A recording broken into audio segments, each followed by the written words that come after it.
आज हामीसँग हुनुहुन्छ वरिष्ठ पत्रकार, राजनीतिक विश्लेषक तथा राष्ट्रिय शक्ति नेपालका प्रवक्ता अनिल योगीज्यू। यहाँलाई हाम्रो च्यानलमा स्वागत छ। धन्यवाद। हजुर सर, आराम हुनुहुन्छ? ठिकै छ अहिलेसम्म। कसरी बित्दैछन् दिनहरू सर? एकातिर रोग छ, अर्कोतिर शोक छ। अब देशको स्थिति दिन प्रतिदिन डामाडोल हुँदैछ। नेपालका नेताहरूको चर्तीकला पनि देखिँदैछ, सुनिसक्नु छैन, देखिसक्नु छैन। अब यस्तै यो कस्तो भने त्यो देख्नेलाई लाज भने जस्तो, के गर्नेलाई भन्दा देख्नेलाई लाज भन्छ। अब यो एउटा सचेत नागरिक हुनुको नाताले यो पागलखाना भित्र बस्न र बाँच्न निकै गाह्रो छ। गाह्रो छ है, निकै गाह्रो छ। अब वर्षायाम पनि सुरु भइसकेको स्थिति छ हैन? कोरोनाको तेस्रो लहर आउन लाग्यो भन्ने कुरा पनि छ। जनतालाई भ्याक्सिन पनि पूर्ण रूपमा लगाइसकेको स्थिति पनि छैन। बाढी पहिरोले तपाईको मेलम्ची लगायतका ठाउँहरूमा बस्तीका बस्ती बगाइरहेको स्थिति छ।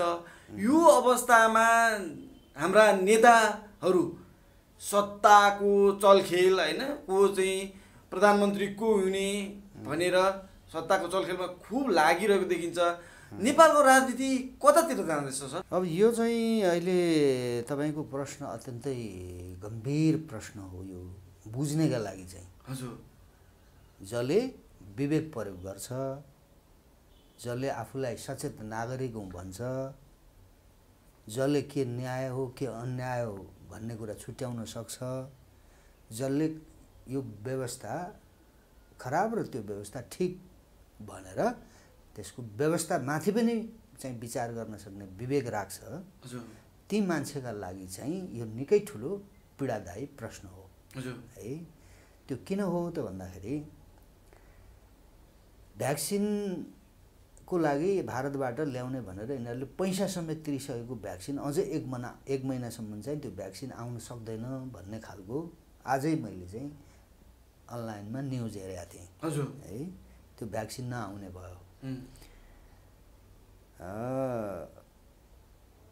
आज एउटा अर्को न्युज हेरेको थिएँ मैले। अदालतका चाहिँ न्यायाधीशहरूलाई नयाँ गाडी किन्नलाई 81 करोड रुपियाँ चाहिँ छुट्याएछ। हजुर है, आजैका न्युजहरूको कुरा गर्दैछु म तपाईँलाई। तपाईँले पुष्पकमल दाहाल र प्रधानमन्त्री ओलीको जुहारी तपाईँले सुनिराख्नै भएको छ। हरपष्टै छ, अनलाइनदेखि पत्रिकाहरूमा हैन। मलाई बौला कुकुरले टोकेको छ भन्नुहुन्छ प्रधानमन्त्री। अब उहाँले मलाई बौला कुकुरले टोकेको छैन भने प्रधानमन्त्रीले नै भनेपछि त पत्याउनु पर्यो नि त। होइन टोकेको छैन होला हैन। तर उहाँले अरू केही कुराहरू पनि भन्नुभयो। सत्ता यिनीहरूलाई दिँदैन, नेपालहरूलाई बौला कुकुरले टोकेको छ यिनीहरूलाई मैले सत्ता छोड्नलाई। त्यो त ठिकै होला। यो सत्ताको भोग, शक्तिको भोग कस्तो हुँदो रहेछ भन्ने कुरा त्यो ओलीको प्रवृत्तिबाट, प्रचण्ड र चाहिँ माधव नेपालको प्रवृत्तिबाट, शेरबहार देउबाहरूको प्रवृत्तिबाट र विशेष गरी नेपालका पार्टीहरूका नेता भनिनेहरूका प्रवृत्तिबाट त्यो कुरा यो 20-30 वर्षले छर्लङ्ग बनाएको छ। यिनीहरू सत्ता र शक्ति बाहेक यिनीहरूले अरू केही पनि देख्दैनन् भन्ने कुरा त्यसमा यो 20-30 वर्षको राजनीतिले देखाएको छ। अब तपाईँले राजनीतिक अवस्थाको बारेमा प्रश्न गर्नुभयो। यो देशद्रोही भन्दा पनि फरक नपर्ने जनघाती र राष्ट्रघाती राजनीतिक आवरणका यी धन्दावालहरूमाथि अविलम्ब यिनीहरूमाथि निषेध नगर्ने हो भने यिनीहरूले मुलुकलाई युद्धमा फसाइ छाड्छन्। यो कुरा मैले आज मात्र भन्दै छैन, मैले यो कुरा 2 दशकदेखि भन्दै आएको छु म। हजुर। नेपालका नेताहरू स्वाधीन छैनन्, नेपालका नेताहरूमा देशभक्ति छैन, नेपालका नेताहरू स्वतन्त्र पनि छैनन्।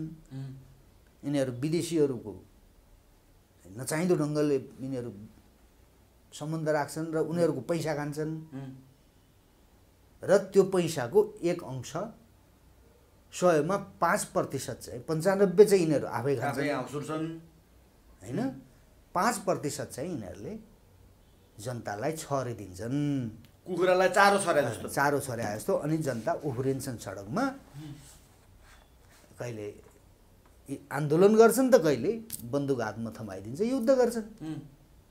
त मस्ती कसको हुन्छ त भन्दा यहीँ फेरि विदेशीका डिजाइनमा काम गर्ने दलालहरूको मस्ती हुन्छ। त्यही देखियो नि त होइन। यो 20-30 वर्षको राजनीतिमा पञ्चायत व्यवस्थाले देश बलियो भएन, पञ्चायत व्यवस्थाले चाहिँ राष्ट्रको स्थितिविधि र जनताको चाहिँ जीवनशैलीलाई चाहिँ बलियो बनाएन। स्वतन्त्रता के चाहिँदा नचाहिँदा हक र अधिकार हामीले पाएन जनताले। प्रजातन्त्र आएपछि सबै थोक हुन्छ भनेको हो नि 46 साल। म आफै 46 सालको आन्दोलनकारी हुँ। हजुर। ढुङ्गा हान्न जानु भएको थियो? हानेको छु। हजुर।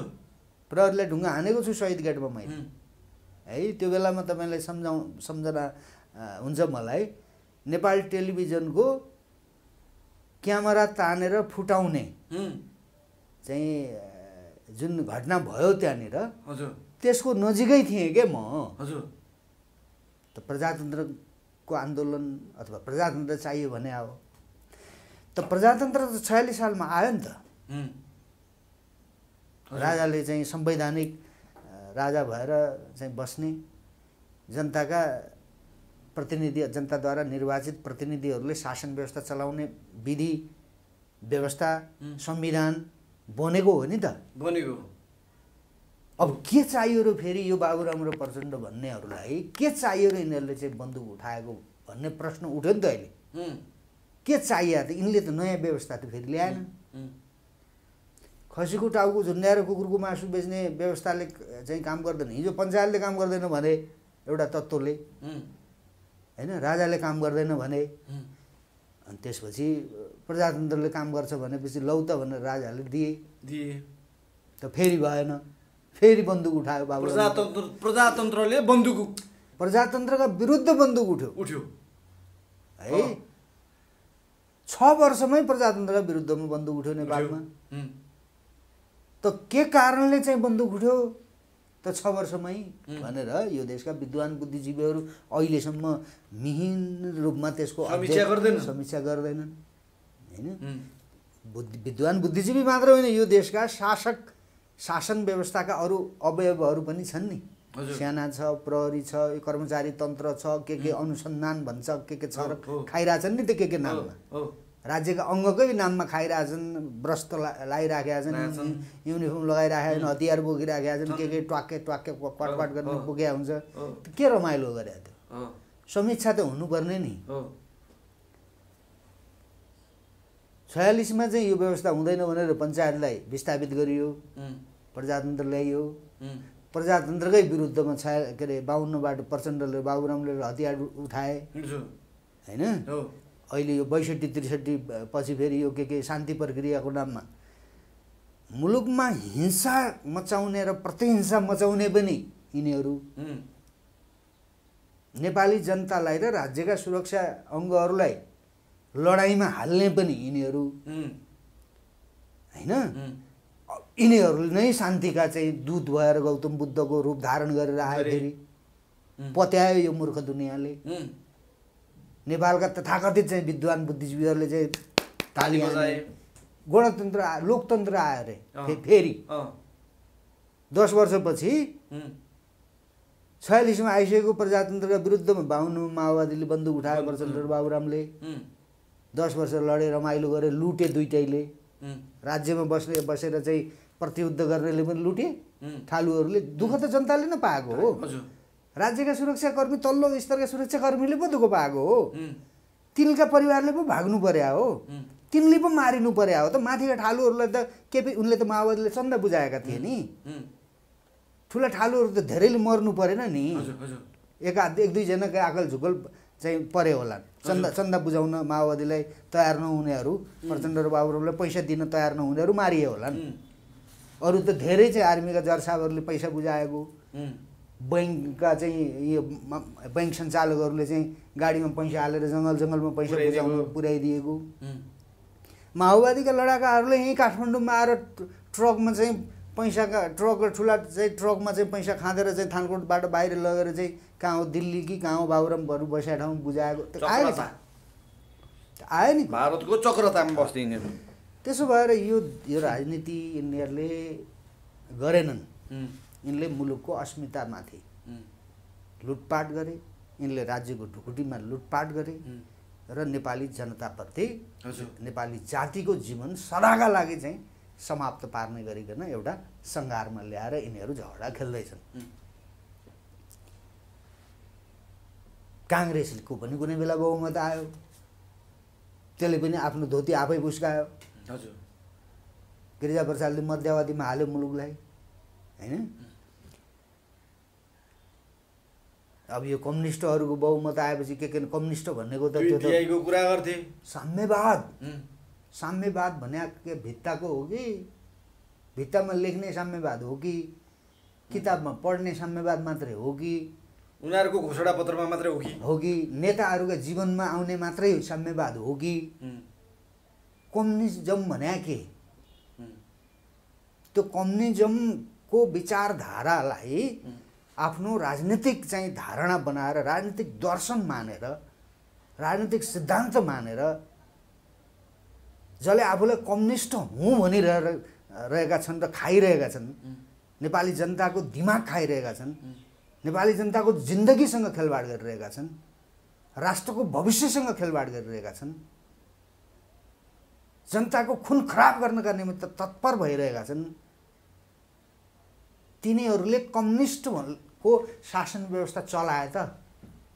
आज तपाईँले श्रमजीवी वर्गको चाहिँ प्रतिनिधित्व गर्ने भन्ने कम्युनिस्टहरू, वर्गविहीन समाजको परिकल्पना गर्छौँ भन्नेहरू, साम्यवादको चाहिँ बकवास गर्नेहरूले चलाएको शासन व्यवस्था यस्तै हुन्छ।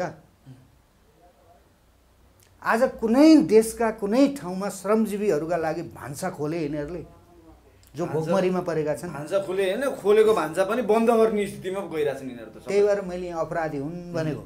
जहाँ चाहिँ सामूहिक रूपमा चाहिँ यो सार्वजनिक स्थानहरूमा खाना खुवाइरहेको छ होइन, त्यो ठाउँमा चाहिँ आफ्ना चाहिँ प्रहरी भनौँ न, आफ्ना कार्यकर्ता प्रयोग गरेर त्यहाँ लट्ठी बजार्छन् यिनीहरू। अब केही दिन अगाडि देखिसक्नु भएको छ होला तपाईँले।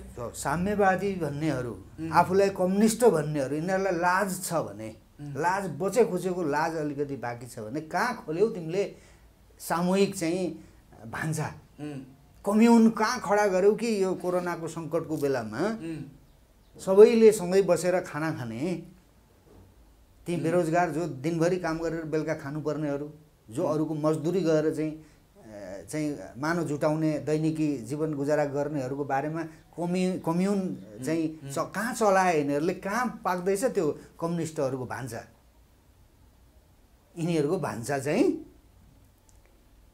पाकेको छ, यिनको भान्सा पनि थाहा भयो। यिनीहरू कम्युनिस्ट होइनन्, यी नक्कली लुटेरा हुन् भन्ने कुरा पनि थाहा भयो। प्रजातन्त्र भनेको यिनीहरूले बकवास गर्ने कुरा मात्र रहेछ भन्ने कुरा पनि थाहा भयो। त अरूले थाहा पाए कि थाहा पाएन कुनै, मैले चाहिँ थाहा पाएँ है। आज होइन, मैले 2 दशक पहिला थाहा पाएको यहीँ फटाउन् भनेर। यिनीहरूले देशलाई रसातलमा पुगाउँछन्, यिनीहरूले मुठ्ठीभर मान्छेको चाहिँ हित हुने काम गर्छन्। यिनीहरूसँग त्यो औकात, विवेकको औकात छैन, यिनीहरूसँग त्यो हैसियत भएका मान्छे होइनन्। यिनले देश पनि बनाउँदैनन् र दुनियाँलाई शान्तिपूर्ण ढङ्गले आफ्नो देशभित्र बस्न र बाँच्न सक्ने परिस्थिति पनि यिनीहरूले बनाउँदैनन्, गर्दैनन्। यिनीहरूको विकल्प खोजौँ भनेर त 2 दशकदेखि मैले भन्दै आएँ, कसैले सुन्दैन। दुर्भाग्य, यो देश बडा गजबको देशमा छु नि त म त। अब मैले यसो भन्दाखेरि अब त्यो हो के मान्छे होला यो, यसले के बुझ्यो होला, त्यस्तो छुट्टै कुरा पनि भन्दा हुन् कसैले। मैले छुट्टै कुरा केही बुझे जस्तो त लाग्दैन। यिनले जनतामाथि अन्याय गरे भने हो मैले, यिनले न्याय दिएनन् भने हो मैले, यिनले सुरक्षा दिएनन् भने हो मैले, यिनले देशभित्र उद्योग कल कारखाना खोलेनन्, युवाहरूलाई बेचे भने हो मैले, यिनले शासन सत्तामा बसेर भ्रष्टाचार गरे भनेको हो मैले, यिनले यो वा त्यो व्यवस्थाको नाममा युद्ध र आन्दोलन भन्दै दुनियाँ नेपाली जनतालाई मराउँदै आफूले मस्ती गर्दै गरे यो भएन भने हो मैले, विदेशीहरूसँग असमान सन्धि सम्झौता गरेर यो राष्ट्रको अस्तित्व चाहिँ मास्न हुँदैन, यो चाहिँ देशद्रोही काम हुन्छ भने हो मैले। यो कुरा त अरूले पनि भन्नुपर्ने हो नि, जोडले भन्नुपर्ने हो नि। अझ तपाईँले त्यो सँगसँगै विकल्पको शक्ति राजालाई अगाडि ल्याउनु भयो नि त, त्यसले गरेर चाहिँ टाउको दुखे हो कि? त्यसो भए टाउको दुखाइराख। अब मलाई मेरो मात्र के जान्छ भाइ? अब मैले त सधैँ भन्ने गरेँ, अब मेरो मात्रै के जान्छ? अब 52 वर्ष भइसकेँ, मेरा छोराछोरीले मात्रै दुःख पाउने होइनन्। अब मेरा छोराछोरीले मात्रै यो देशबाट पलायन हुनुपर्ने र विदेशी कमाएर हुनुपर्ने होइन। अब सबैले कमाएर भए हुनुपर्ने त हो नि। त मलाई मात्र देश देश देश देश अब के चाहियो त? अब केही समय अगाडि अहिले तपाईँले जुन कुरा गरिरहनु भयो, जस्तो अहिले टोलमा भनौँ न सहर बजारमा के हल्ला छ भनेदेखि अब 22-23 गतेभित्र भनौँ न प्रधानमन्त्री केपी शर्मा ओलीले एउटा नयाँ कुराको उद्घोष गर्दै हुनुहुन्छ होइन भन्ने कुरा हल्ला छ होइन। केही समय अगाडि उहाँले नारायण रेड्डी अगाडि एउटा कार्यक्रमको आयोजना गर्नुभएको थियो। त्यो बेलामा पनि राजावादीहरूले के भन्थे भन्दाखेरि ल त्यहाँ नारायण रेड्डी अगाडिबाट हिन्दू राज्य घोषणा हुँदैछ भनेर अब हामीले के गर्नु नपर्ने भयो भनेर खुसी हुन्थे होइन। अब त्यस्तै चाहिँ हो कि हो यहाँ? तपाईँले यसको केही सङ्केत पाउनु भएको छ कि छैन? के छ कुरा? होइन, यो चाहिँ यो अफवाहका पछाडि लाग्नु हुँदैन। हामी जस्तो विवेक प्रयोग गर्ने मान्छेले, यी मान्छे को हुन् भन्ने कुरा चिनिसकेको मान्छेले त्यो हावादारी कुरा गरेर चाहिँ समय व्यतीत गर्नु हुँदैन।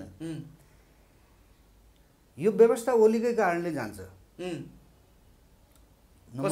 नम्बर 1 उनका भाषा हेर्नुहोस् न, उनको शासन शैली हेर्नुहोस् न, कहाँ टिकेर चलाइरहेछन् उनले। संविधानमा टिकाए पनि देखिँदैन, सामाजिक धरातलमा टिकाए पनि देखिँदैन, कुनै अन्तर्राष्ट्रिय मूल्य मान्यताका आधारमा टिकाए पनि देखिँदैन, कुनै विधि विधानका आधारमा टिकाए त झन् हुँदै होइन। केमा टिकाए त है? त्यसो भएको हुनाले उहाँले मुलुकमा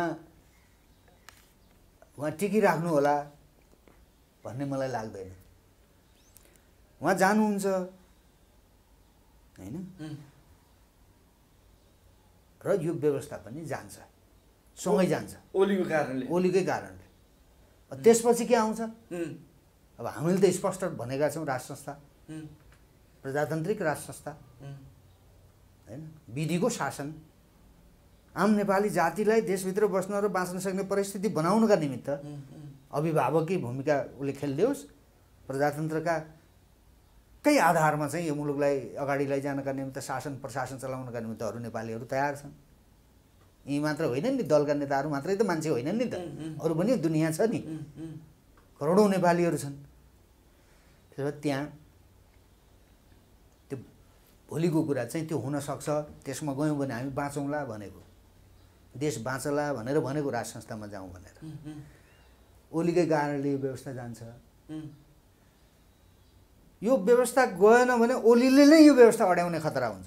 गयो पनि उहाँबाटै जान्छ, टिकाउने पऱ्यो भने उहाँबाटै टिकिन्छ होइन त। अन्तिम विकल्प ओली नै हो। ओली नै हो। अब अरू कसले टिकाउने त? प्रचण्डले। प्रचण्डको पछाडि हिँड्छ अब दुनियाँ। बाबुरामको के गति भयो? हिँड्छ। शेरबहादुरको पछाडि लागेर अब चाहिँ व्यवस्था हुन्छ कुनै? माधव नेपाल त शेरबहादुर देउवालाई प्रधानमन्त्रीको लागि हात जोड्न पुगिरहेका छन्। उहाँको पार्टी पनि कुन भन्ने कुरो त अहिले त छैन, टुङ्गो लागेको छैन। त्यसो भए यिन त के भने यो बाँदरे प्रवृत्ति भयो। यिनले आफ्नो पनि केही बाँकी राखेनन्, राष्ट्रको पनि केही बाँकी राखेनन्। सबै विधि विधान संरचनाहरू, राष्ट्रका जो चलाउनै नहुने संरचनाहरू पनि खत्तम गरिदिए, सुरक्षा अङ्ग तहस नहस बनाइदिए, एउटा साना बाँकी छ। न्यायालयको हालत हेर्नुहोस्, त्यहाँ न्यायालयलाई कस्तो बनायो होइन। त्यसो भएको हुनाले ओलीले व्यवस्था फाले पनि ओलीले फाल्छन् र यो व्यवस्थालाई अडाइराखे पनि अब त्यही ओलीले अडाउने हो, अरू कसैले चाहिँ यहाँ केही गर्नेवाला छैन। नम्बर 1। नम्बर 2, हामी जस्तो एउटा दीर्घकालीन मुलुकको हितका पक्षमा काम गर्ने, सोच्ने, चिन्तन मनन गर्ने, देश हित विपरीत भएका चाहिँ नेपालका पार्टी र नेताहरू र विदेशीहरूका गतिविधिहरूको बारेमा नजिकबाट चासो र चिन्ता गर्ने, गल्ती भएका कुराहरूमा यो गल्ती भयो, यो गर्न मिल्दैन, हुँदैन भनेर भन्ने जुन हामीहरू जस्ता नेपालीहरू छौँ समाजमा, त्यसमा म अरूको भन्दा मेरो विचारहरू भिन्न छ। हजुर। त्यो भने के भने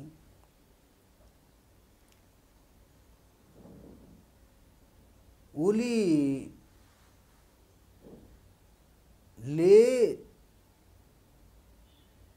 यो प्रचण्ड भन्नेसँग यो देशलाई रसातलमा फसाउने त बाबुराम र प्रचण्ड हुन् नि। ओली र चाहिँ देउवा पनि हुन् हुन त, तर अहिले ओलीको भाषा सुन्दा चाहिँ उनी हाम्रो भाषा बोलिराखेका छन् क्या। राष्ट्रवादी, देशभक्त, विदेशीका विवेकमा नचल्ने, विचारमा नचल्ने, हाम्रा आफ्ना विवेक र विचारमा चल्ने विवेकयुक्त नेपालीको भाषा चाहिँ ओलीले बोलिराखेका देख्छु, सुन्छु मैले। त्यो के भने बाँदरमुडे घटना घटाउने है, बोइङ लुड्ने, क्यान्टोनमेन्टको फाइलको कुरा गर्छन् कहिलेकाहीँ, क्यान्टोनमेन्टमा भ्रष्टाचार गर्ने, नक्कली चाहिँ लडाका बनाएर पैसा ल्याएर खाने, त्यो हिसाब किताब केही बुझाउनु नपर्ने, अनि आफ्नो पार्टीको विरोध गरे बापत चाहिँ मान्छेलाई, फरक विचारको मान्छेलाई चाहिँ अपहरण गरेर लिएर महिनौँ दिनसम्म राखेर तडपाएर मार्ने, ललिता निवासको कुरा पनि गर्छन् बेला बेलामा। फेरि यी तमाम अपराधमा चाहिँ मुछिएको मान्छे प्रचण्डलाई र ओलीलाई सत्ता छोड्ने मलाई बहुलाकोहरूले ठोकाएको छ भन्ने ओलीले भनेको सुन्दाखेरि चाहिँ हामी राष्ट्रवादीहरू चाहिँ ओलीको पक्षमा छौँ। यस कारण छौँ हामी, ओली टिकिरहनुपर्छ। ओली टिकिरह्यो भने तपाईँले भन्नुभएको जस्तो राज संस्थाको कुरा गर्नुहुन्थ्यो, त्यो चाहिँ कसरी आउँछ त फेरि? त हामीलाई राज संस्था त जनताले खोज्दैछ नि। यो झगडाको अन्त्य गर्नलाई त हामीले गर्न सक्दैनौँ नि। भोलि राज संस्था फर्केर हामीले गर्नुपर्ने भयो भने त ओलीसँग पनि हिसाब किताब गर्छौँ हामी। हामीले गर्ने हिसाब किताब भने त प्रचण्डसँग मात्रै होइन नि। अहिले यो प्रचण्ड र बाबुराम भन्नेलाई तह लगाउनलाई त तपाईँले र मैले त सक्दैनौँ, म त सक्दिनँ। म त मेरो हातमा, म शासन सत्तामा भइदिएको भए त म गरिहाल्थेँ, म कसैलाई सोध्नेवालै थिएन नि। के गर्नु, यिनले अब गरेको अपराध मलाई थाहा छ, कहाँ हान्ने भन्ने कुरा मलाई थाहा छ नि, म गरिहाल्थेँ। त्यो ओलीको भाषा सुन्दाखेरि चाहिँ उहाँले गर्न खोज्या त होइन जस्तो पनि लाग्दैछ क्या मैले। आफ्नो सत्ता रक्षाको लागि पनि ओलीले त्यो गर्न खोज्या हो भने त राम्रै हो। भोलि हामीले खोरमा, राष्ट्रवादीहरूले खोरमा हाल्नुपर्नेलाई अहिले ओलीले हालेर गइदिएपछि हामीलाई पनि त आनन्द भयो नि त। काम गरौँला नि हामी, अनि फटाहरूसँग झगडा खेल्दै बस्न त पर्दैन नि। देश विकास गरौँला, आम नेपालीलाई देशभित्र बस्न र बाँच्न सक्ने परिस्थिति बनाउँला। त्यो त भोलि सकारात्मक काम गर्ने हामीलाई पर्याप्त समय हुन्छ नि त, यी अपराधीहरूसँग झगडा खेल्नुपर्ने भएन भने। त्यो ओलीले नै यो लफडा सिद्ध्याउने काम उहाँले गरिदिएको भए कस्तो आनन्द हुन्थ्यो। म गुरु गोरखनाथलाई साक्षी राखेर, हे गुरु गोरखनाथ, भगवान् भोलेनाथ, यो काम ओलीबाटै गराइदिनु होला र ओलीका दिमागमा गएर बसिदिनु होला प्रभु भनेर भन्छु। हजुर, एउटा कुरा मलाई सोध्नु मन लाग्यो, के छ भनेदेखि अब तपाईँहरू त पार्टी पनि होइन, अहिले अभियानमै हुनुहुन्छ, अनि जो राजा भनिरहेको पार्टी छ त्यसले चाहिँ द्वैत चरित्र देखाइरहेको स्थिति छ। उसको जुन हेर्दाखेरि माछा पर्यो भने दुलोभित्र हात, सर्प भेट्यो भने दुलोबाट बाहिर हात भने जस्तो गर्छ होइन। अनि फेरि राजा भन्नेहरू जति पनि छन् उनीहरू राजा, हिन्दू धर्म, हिन्दू राज्य होइन, हिन्दू अधिराज्य भन्नेहरू पनि कस्तो छन् भन्दाखेरि एक अर्काको त्यो अस्तित्व हुन्छ नि स्वीकार पनि गर्न नचाहने, अनि त्यस पछाडि एउटाले अर्कोको कुरा सुन्नै नचाहने त्यस्तो स्थिति देखिन्छ। अनि त्यस पछाडि तपाईँले भने जसरी राजा त कसरी आउनुहुन्छ होइन? होइन, राजालाई आम जनताले भोग्ने हो। यस्तो नि जनताको मनमा त राजा छ नि त, तपाईँले हेर्न सक्नुहुन्छ। जस्तो पूर्वमा सवारी हुँदा त्यति नै जनता देखिन्छ, पश्चिममा जाँदा जनता त्यति नै देखिन्छ। राजा जता जता जानुहुन्छ उतै चाहिँ जनताको जुन लहर देख्दाखेरि त राजा त जनताको मन मस्तिष्कमा त भएको जस्तो देखिन्छ नि। ठिक छ, तपाईँ बुझेँ मैले। कुरा के हो भने यी सबै लोभी पापीहरू हुन्, यी सबै अधर्मीहरू हुन्। यहाँ न धर्म बाँकी रह्यो न राजनीति बाँकी रह्यो। त्यो लोभी पापीहरू दौडिरहन्छन्। मौकामा चौका हान्न पाइन्छ, चौका मात्र छक्कै हान्न खोजिन्छ, छक्का अठा के हान्ने त्यही हान्दै आएका हुन् नि सबैले। अब त्यो मौकामा चौका हान्नेवालाहरूले नेपालको राज संस्थालाई बोके पनि केही फरक पर्दैन, नबोके पनि अब केही फरक पर्दैन। राज संस्थाले, नेपालको राजाले आम नेपालीसँग, नेपालको यो राजाको कुरा उठाउने म जस्ताको मात्रै राजा त होइन नि त। होइन नि, राज संस्था भनेको त राजा सबको साझा। राज संस्था त आम नेपालीको संस्था हो। हजुर, आम नेपाली जातिको संस्था हो। आम नेपाली जातिलाई सुख र सुविधा दिने का निमित्त अहोरात्र खट्ने संस्था हो। त्यो अभिभावक हो। त्यो आज राजावादी हुँ भन्नेहरू हामी जे जति हल्ला गर्दैछौँ नि, हामी जस्ता हल्लाखोरहरूको लागि मात्रै राज संस्था आवश्यक भएको होइन, देशको लागि आवश्यकता भएको हो। अबको राज संस्थाले नेपाली जनताका विवेकसँग आफ्ना विवेक जोडेर राजावादी भन्ने, माओवादी भन्ने, खाओवादी भन्ने, दाओवादी भन्ने, के प्रजातन्त्रवादी भन्ने के वादीहरू छन् नि, घिनलाग्दा मान्छेहरू। हजुर, ती घिनलाग्दा मान्छेहरू भित्रबाट कम घिनाउँदो मान्छेलाई लिएर हिँड्नु पर्यो। हजुर, राज संस्थाको बाध्यता त्यति छ, धेरै ठुलो बाध्यता छैन। घिनलाग्दा मान्छेहरूका बिचबाट कम घिनलाग्दो मान्छेलाई लिएर डन्डा पनि समाइराख्ने, मुलुकका विरुद्ध काम गरिस् भने यो डन्डा खान्छस्, जनतालाई दुःख दिस् भने यो डन्डा खान्छस्, भ्रष्टाचार गरिस् भने यो डन्डा खान्छस्, जनताले न्याय र सुरक्षा दिनस् भने यो डन्डा खान्छस् भनेर एउटा डन्डा पनि छ नि। त्यो डन्डा हान्ने राज संस्था चाहियो र यी गनाउनेहरू मध्येबाट कम गनाउनेलाई लिएर देशलाई एउटा स्थितिमा ल्याउनका निमित्त राज संस्थाले प्रयास गर्नुपर्छ। अब एक्लै राज संस्थाले, राजाले गर्ने कुरा हुँदैन यो, उहाँले सक्ने पनि होइन होइन।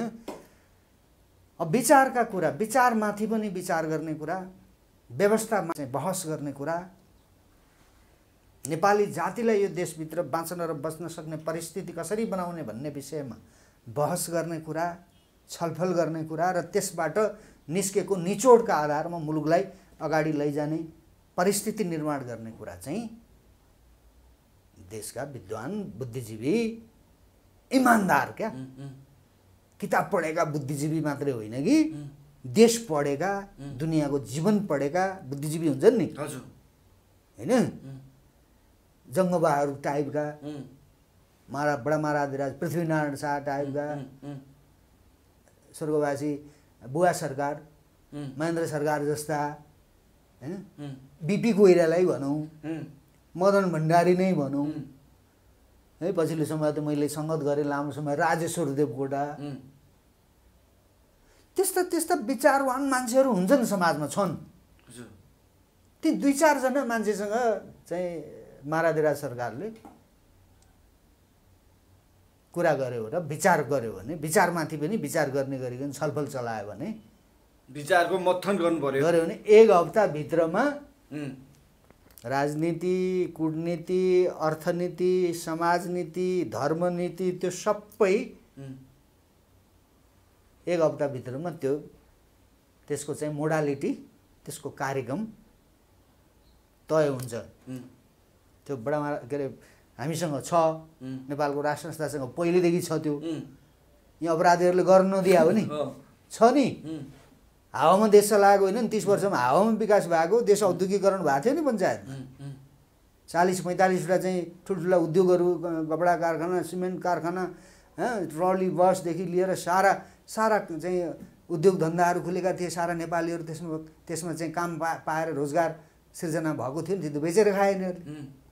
त्यो केही नभएको भएर चाहिँ राज संस्थाले जान पर्या त होइन नि। मूर्ख चाहिँ विदेशीका दलाल नेताहरूका चाहिँ पछि लागे नेपालीहरू, मूर्खता भयो र त्यस कारणले राज संस्थाले बाहिर पर्नु पर्यो र आज यो दुःखको जीवन बाँच्न पर्या हो।